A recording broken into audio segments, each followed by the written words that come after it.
Bienvenue dans Topal Payroll. Nous allons parler profil d'assurance aujourd'hui et vous allez voir comment enregistrer correctement une assurance dans les tables de base d'un mandat payroll en suivant les directives SwissTech.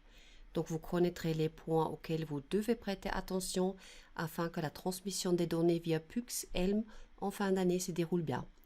Et à la fin de la vidéo, nous allons attribuer ces profils au modèle collaborateur de l'entreprise. Pour commencer, il faut donc rassembler quelques informations qui vous identifient chez SwissTech lors de l'envoi et qui se trouvent en principe sur votre police. Donc si vous avez les salaires maxi, cotisation, code groupe et le numéro d'assureur, vous êtes prêt. Pour toute question concernant la transmission des données salariales, rendez-vous sur la page SwissTech.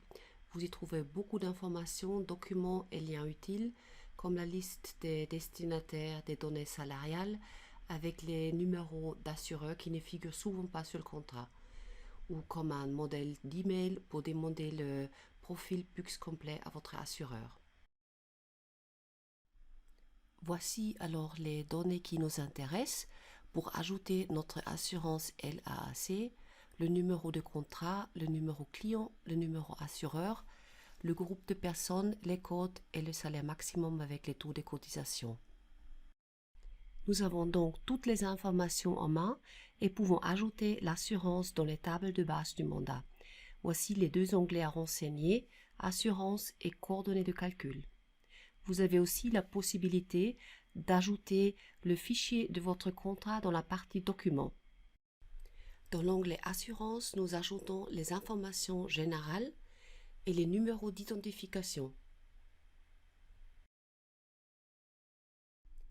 Dans l'onglet coordonnées de calcul, nous ajoutons les codes des groupes et sous-groupes. Faites attention de bien respecter le format. C'est aussi un point important pour bien réussir la transmission à SwissTech. Les retenues sont saisies en pourcentage dans les colonnes respectives selon la prise en charge, collaborateur homme-femme et par patronal homme-femme. Et voici comment attribuer le profil d'assurance à un collaborateur. Dans les codes du salaire, sélectionnez d'abord la LAAC1 qui assure le salaire de base et ensuite la LAAC2 qui couvre le salaire excédentaire.